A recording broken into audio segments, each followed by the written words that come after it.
சாய் அபியங்கருடைய முதல் படம். சாய் அபியங்கர் இந்த படத்துலாம் ஃபர்ஸ்ட் கமிட் ஆனாங்க. இப்ப நம்ம பேசிட்டு இருக்க நேரம் வரைக்கும் சாய் அபியங்கர் கையில 70 படம் இருக்குன்றாங்க. த்ரிஷா அண்ட் சூர்யா காம்பினேஷன் கிட்டத்தட்ட அதை ஒரு 25 வருஷத்துக்கு கழிச்சு அதே பேர் பண்றாங்க. டிஜிட்டல் வந்துருச்சு, நீங்க மானிட்டர் அங்கே வச்சிருக்கிறோம், அங்கே ஸ்பாட் எடிட் பண்றோம், ஹைலி எக்யூப்மெண்ட்ஸ் வந்துருச்சு, லைட்ஸ் வந்துருச்சு அப்படின்னு இவ்வளோ டெக்னாலஜி வளர்ந்தா கூட சூர்யாவை பொறுத்த வரைக்கும் ஒரு பெரிய ஹிட் கொடுத்து ரொம்ப நாள் ஆச்சு. ஜெய்பீமே வந்து தியேட்டரிக்கல் ஹிட் கிடையாது, அது வந்து ஓடிடி ஹிட் தான். Welcome to the show cinema சர்ச்சைகள் with me Vijay Sandhya. Welcome to the show cinema சர்ச்சைகள் with me Vijay Sandhya. So இன்னைக்கு என்ன மாதிரியான சினிமா சர்ச்சைகள்லாம் இருக்கு அப்படின்றத நம்ம சுபேர் சார் கிட்ட தெரிஞ்சு கேட்டுக்கலாம். Hi sir. வணக்கம். வணக்கம் சார். வணக்கம். Okay, and first of all வந்து இன்னைக்கு அதாவது ஃப்ரெஷ்ஷா லைக் எப்படி சொல்றது, கருப்பு படம் அதுவும் வந்து சிறப்பு ஷோலாம் கொடுத்துருந்தாங்க 9 மணிக்கு, பட் எங்கேயும் வந்து ரிலீஸ் பண்ணல. இதை பத்தி நம்ம பேசுவோமா சார்? ஆமா, கருப்பு ஆர்ஜே பாலாஜி ஒரு ரேடியோ ஜாக்கியா இருந்து, அப்புறம் ஒரு காமெடி நடிகராக இருந்து, அப்புறம் வந்துட்டு ஒரு டைரக்டராக ஆகி இன்னைக்கு ஒரு பெரிய ஒரு ஹீரோவை வச்சு டைரக்ட் பண்ற அளவுக்கு வளர்ந்துருக்காரு. இந்த கருப்பு கதையை வந்து முதல்ல விஜய் தான் பண்றதா இருந்தது. விஜய் பண்றதா இருந்தது. அப்புறம் விஜய் சில சேஞ்சஸ் சொன்னதுனால அவர் கை மீறி போச்சு. அப்புறம் நிறைய ஹீரோஸ்ட்டு போய் கடைசியில வந்து சூர்யா கையில வந்து அந்த படம் வந்து ஆரம்பிச்சாங்க. கிட்டத்தட்ட 3 வருஷத்துக்கு முன்னாடி ஆரம்பிக்கப்பட்ட படம் அது. ட்ரீம் வாரியாஸ் தயாரிக்கக்கூடிய படம். சாய் அபியங்கருடைய முதல் படம். சாய் அபியங்கர் இந்த படத்துலாம் ஃபர்ஸ்ட் கமிட் ஆனாங்க. இப்ப நம்ம பேசிட்டு இருக்க நேரம் வரைக்கும் சாய் அபியங்கர் கையில 70 படம் இருக்குன்றாங்க. Oh my God. 70 படம் வந்து ஒரு மியூசிக் பண்ணிட்டு இருக்கிறாரு அப்படிங்கிறாங்க. முதல் படமாக அவர் சைன் பண்ண படம் கருப்பு தான். கருப்பு. ஆமா, அப்படி பல சிறப்பு இருக்கு அந்த கருப்புக்கு. அப்படி ஆரம்பிக்கப்பட்ட படம் இப்போ ரிலீஸ் ஆகும் அப்படின்னு நிறைய தள்ளி போய் கடைசியில டேட்டா ஃபிக்ஸ் பண்ணிட்டு இந்த படம் வந்துரும்னு சொன்னாங்க. பார்த்தா திடீர்னு நைட்டு ஒரு ட்விட் ஒன்று போறாரு ஆர்ஜே பாலாஜி. சில சிக்கல் இருக்கு, அதெல்லாம் உடச்சி படம் வந்துடும் அப்படிங்கிற மாதிரி போறாங்க. மிட் நைட்ல அந்த படத்துடைய தயாரிப்பாளர் என்ன பண்றாருன்னா 9 மணி காட்சி வந்து ரத்து செய்யப்படுகிறது, கேன்சல் பண்ணப்படுகிறது அவர் ஒரு ட்வீட் போடுறாரு. இந்த அப்புறம் பார்த்தீங்கன்னா இந்த படம் வந்து 12 மணி ஷோ வருமா வராதா, நாளைக்கு வருமா அப்படிங்கிற ஒரு குழப்பம் முன்னம் போயிட்டு இருக்கு.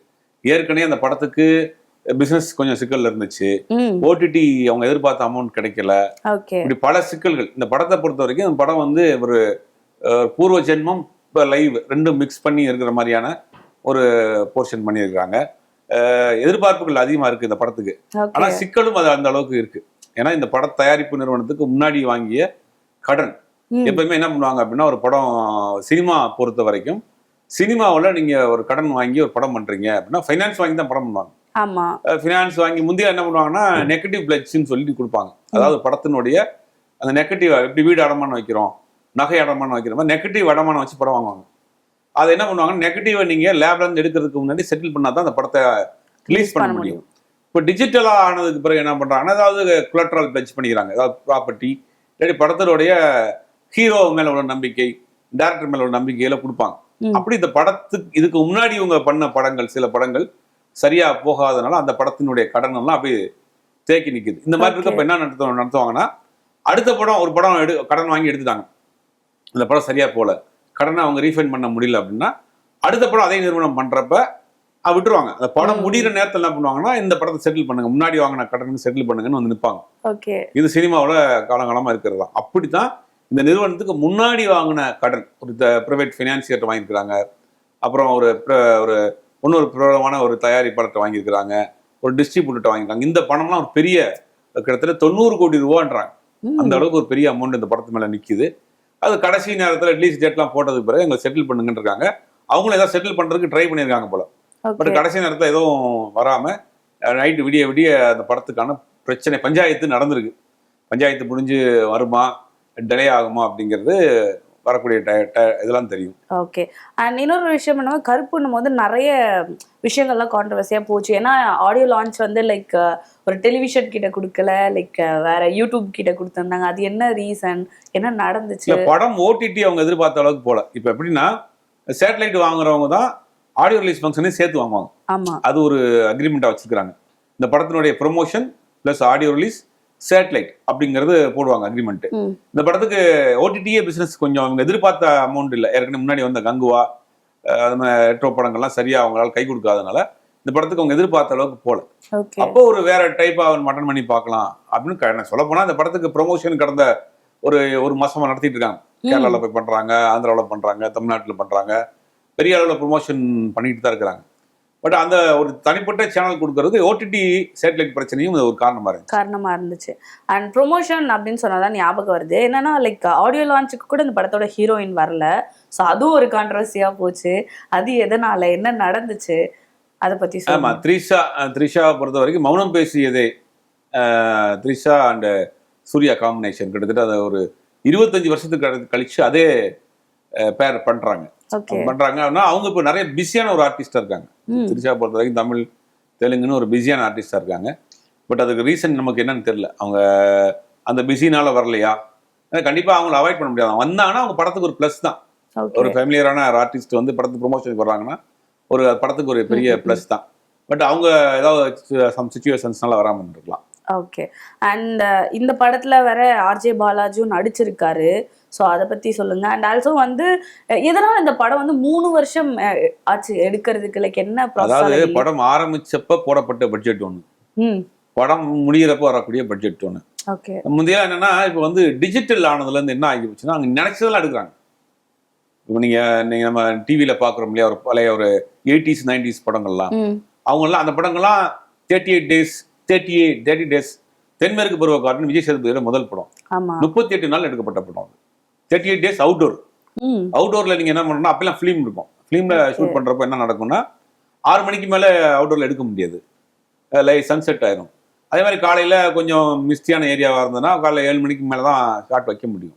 ஆனா அந்த சுச்சுவேஷன்லயே அவங்க வந்து கிட்டத்தட்ட 38 நாள் எடுத்திருக்காங்க.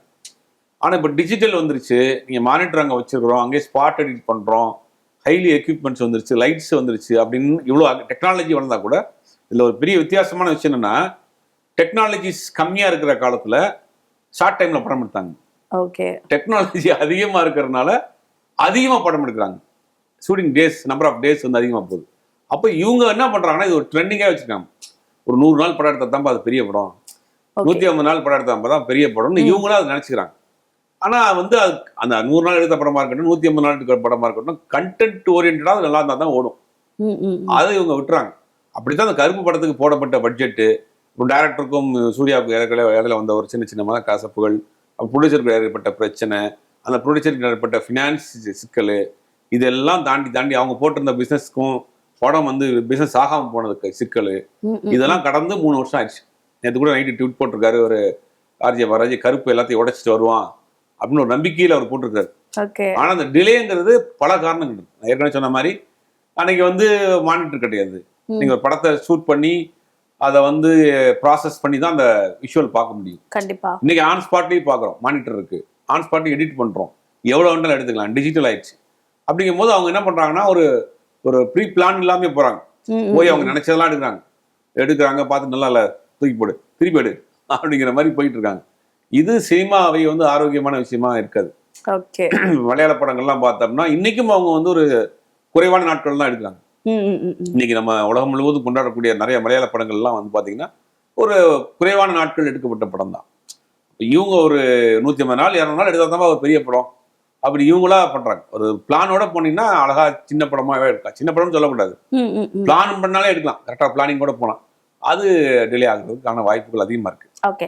அண்ட் இன்னொரு பக்கம் என்னன்னா, லைக் படம் எப்போ ரிலீஸ் ஆக வேண்டியது இருந்தது. ஐ மீன் என்னன்னா, நமக்கு தேர்தல்லாம் நடக்கிறதுக்கு முன்னாடியே படம் ரிலீஸ் ஆகுறதா பிளானா இருந்துச்சு. படம் வந்து ஜனவரி பொங்கல் ரிலீஸ்லயே இருந்துச்சு, பொங்கல் ரேஸ்லயே இந்த படம் இருந்துச்சு. அதுக்கு முன்னாடி தீபாவளி ரேஸ்ல இருந்துச்சு இந்த படம். நெக்ஸ்ட் லாஸ்ட் இயர் தீபாவளி ரேஸ்ல இருந்துச்சு, அப்புறம் பொங்கல் ரேஸ்ல இருந்துச்சு, அப்புறம் இடையில வந்து இந்த எலெக்ஷன் இது போச்சு, அப்புறம் இது எலெக்ஷன் முடிஞ்ச அப்புறம் இப்ப பண்ணாங்க. இப்பயுமே சிக்கல்ல வந்து நிக்குது. ஓகே. அது அந்த எலெக்ஷன் முன்னாடி அப்படி ரிலீஸ் ஆகும் அப்படின்ற மாதிரி எதிர்பார்த்துட்டு இருந்தாங்க.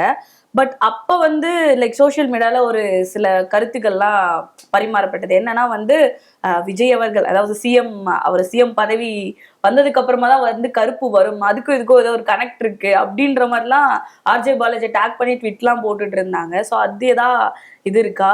இல்ல, அந்த மாதிரி பொலிட்டிக்கல் இன்ஃப்ளூயன்ஸ் இந்த படத்துல கிடையாது. இது வந்து ஒரு கோர்ட் பேக்ராப்ல படம், ஒரு ஓகே. கோர்ட்ல நடக்கக்கூடிய ஒரு முக்கியமான ஒரு பேக்ராப்ல பண்ணோம். அது ரொம்ப சுவாரஸ்யமா அவருக்கே உள்ள அந்த ஒரு காமெடியோட பண்ணியிருக்காரு. ஆனா வந்து படம் வந்த பிறகுதான் அதுக்கு தெரியும். ஓகே. அண்ட் ஆல்ரெடி வந்து சூர்யா அவர்கள் வந்து ஜெய் பீம் நடிச்சிருக்காரு. ஸோ அதுல ஆல்சோ வந்து அவர் ஒரு லாயரா நடிச்சிருக்காருன்னு நினைக்கிறேன். ஸோ இந்த படம் வந்து எந்த அளவுக்கு டிஃப்ரெண்டா இருக்கும், இவரோட முன்ன பண்ண படம் எல்லாமே சிலது எல்லாமே ஓரளவுக்கு போச்சு, ஆடியன்ஸ் கிட்ட ஓரளவுக்கு போல, எதுவும் தெரியல பெருசா. அண்ட் இதுக்கப்புறம் வாடிவாசல் பண்ண போறாரு. இந்த படம் எந்த அளவுக்கு டிஃப்ரெண்டா இருக்கும்? இல்ல விஜய் சூர்யாவை பொறுத்த வரைக்கும் ஒரு பெரிய ஹிட் கொடுத்து ரொம்ப நாள் ஆச்சு. எஸ். ஜெய்பீமே வந்து தியேட்டரிக்கல் ஹிட் கிடையாது, ஆமா. அது வந்து ஓடிடி ஹிட் தான். அதுக்கப்புறம் கங்குவா அவர் எதிர்பார்த்ததை விட பெரிய தோல்வி. ரெட்ரோ மிகப்பெரிய ஒரு வெற்றி படமா இருக்கும்னு நினைச்சாங்க, அது ஒரு சுமாரான படமா தான் இருந்துச்சு. அப்படிங்கும்போது ஒரு பெரிய கேப் ஆயிப்போச்சு சூர்யாவுக்கு. எனக்கு தெரிஞ்சு தியேட்டருக்குள்ள ஒரு மாஸ் ஹிட் கொடுத்து பல வருஷம் ஆச்சு. அப்ப இந்த படத்தை ரொம்ப நம்புறாரு.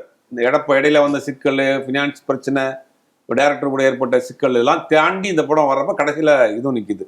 ஆனா அதை தாண்டி இப்போ ஒரு லைனப் வச்சிருக்காரு. சூர்யாவுடைய லைனப் பாத்தீங்கன்னா அந்த விஸ்வநாதன் சன்ஸ், அந்த லக்கி பாஸ்கர் டைரக்டர் வெங்கி அட்லூரி படம், அந்த படம் முடிஞ்சிருச்சு.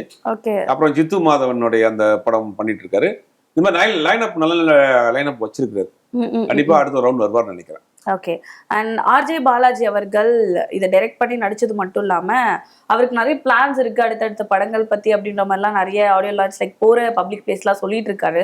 அண்ட் அடுத்து என்ன மாதிரி படம் பண்ணுவாரு, இல்ல அதுவும் இந்த மாதிரி வந்து டிலே ஆகுமா? இல்ல, இந்த படத்தினுடைய வெற்றி தான் அவருடைய கனவுகளை தீர்மானிக்கும். எல்லாரும் எப்பயுமே சினிமாவில் ஒரு வெற்றி தான் அடுத்து உங்களை கொண்டு போய் உட்கார வைக்கும். அவர் நம்ம ஒரு பிளான் பண்ணலாம், ஆனா அது காலம் ஒரு பிளான் பண்ணும். அப்படிங்கும்போது இந்த படத்தினுடைய வெற்றி தான் அவருக்கு அடுத்த லைனப்பு தெரியும். Okay, super. And Mookuthi Amman, so அதில் அவர் நடிச்சிருப்பாரு. ஸோ அவர் அடிக்கடி நிறைய இடத்துல சொல்லுவார், மூக்குத்தி அம்மன் வந்து என்ன லைக் நான் யாரு அப்படின்றத நிறைய விஷயங்கள் இடத்துல காட்டியிருக்கு அப்படின்ற மாதிரி சொல்லுவார். மூக்குத்தி அம்மனுக்கு அப்புறம் ஒரு சில இடத்துலலாம் சொல்லியிருக்காரு, நான் வந்து ஃபீமேல் ஓரியன்ட் படம் நிறைய நான் சூஸ் பண்ணணும்னு நினைக்கிறேன் அப்படின்னு சொல்லிட்டு. இப்போ ஆனால் வந்து இந்த படம் ஸோ எதனால, அண்ட் வந்து இதுக்கப்புறம் ஃபீமேல் ஓரியன்ட் படம் எடுப்பாரா ஏதாவது? இல்லை, அவர் என்ன லைனப் வச்சிருக்காருன்னு தெரியல. ஒருவேளை இந்த படத்தினுடைய ரிசல்ட்டுக்கு பிறகு அவருடைய விஷன் மாறலாம். ஓகே, ஆடியன்ஸ் என்ன ஃபீல் பண்றாங்க, ஒருவேளை இந்த பேட்டர்ன்லயே பண்ணுவோமா இல்ல வேற பேட்டர்ன்ல பண்ணலாமான்னு அடுத்து அந்த ஒரு சக்சஸ் தான் நமக்கு தெரியும். ஓகே, சக்சஸ் ஆடியன்ஸோட ரெஸ்பான்ஸ், அதை வச்சு தான் அவர் எந்த ட்ராக்ல போக போறாருங்கிறது தெரியும். Okay sir. அண்ட் படம் இன்னைக்கு ரிலீஸ் ஆகும்னு சொல்லிட்டு ரத்து பண்ணிட்டாங்க. பட் வந்து நார்த் இந்தியாலலாம் வந்து ஒரு 10 minutes கிட்ட படம் போயிருக்கு. ஸோ அதுல நிறுத்தி இருக்காங்க. ஸோ இது எப்படி வந்து ஆடியன்ஸ் வந்து கண்டென்ட் வந்து முந்தையெல்லாம் வந்து நம்ம பிரிண்ட் போட்டு ஒரு ஊருக்கும் ட்ரெயின்லையும் பஸ்லையும் அனுப்புவாங்க. ஓகே, இப்போ வந்து கியூப்ல போடுறாங்க. அப்படிங்கும்போது கியூப்ல என்ன பண்றாங்கன்னா படத்தை வந்து ஹார்ட் டிஸ்க்ல லோட் பண்ணிடுவாங்க. லோட் பண்ணிட்டு ஒரு பாஸ்வேர்டு மாதிரி ஒன்று கொடுக்குறாங்க. அந்த பாஸ்வேர்டு வந்து என்னன்னா கரெக்டா அந்த கியூபுக்கு பணம் கட்டிருப்பாங்க. இந்தியா முழுவதும் இருக்கக்கூடிய கியூபுக்கு பணம் கட்டிருப்பாங்க. கியூபுக்கு பணம் கட்டினோடனே 9 மணிக்கு கரெக்டா அந்த பாஸ்வேர்டு அங்கே போயிடும். இப்போ ஆல்ரெடி அவங்க வந்து ஆன் ஆயிரும். நைட் என்ன ஆகும்னா, இப்போ நைட் ஷெட்யூல் பண்ணி வச்சுட்டோமா, நம்ம சேனல்ல பண்ற மாதிரி ஷெட்யூல் பண்ணிடுவாங்க. 9 மணிக்கு இந்த படத்துக்கு இந்த தியேட்டர்லாம் ஷெட்யூல், இந்த ஒன் டைம் பாஸ்வேர்டுன்னு போட்டு செட் பண்ணிட்டு போயிடுவாங்க. ஆட்டோமேட்டிக்கா 9 மணிக்கு அந்த பாஸ்வேர்டு அங்கே போயிடும். ஆட்டோமேட்டிக்கா படம் வந்து ஓப்பன் ஆயிரும். இந்த நைட் நடந்த பிரச்சனையெல்லாம் காலையில அவங்க திருப்பி ஆஃபீஸ்க்கு போய் அவங்க மெயில் போடணும். அப்ப திருப்பி இந்த கியூப் கம்பெனிஸ்க்கு மெயில் போடுறது படத்தை ஸ்டாப் பண்ணுங்க. அடுத்து மெயில் போட்ட பிறகு அவங்க இமீடியட்டா அதை வந்து ஸ்டாப் பண்ணிருப்பாங்க. அந்த மாதிரி ஒரு சிக்கல் நடந்திருக்காங்க.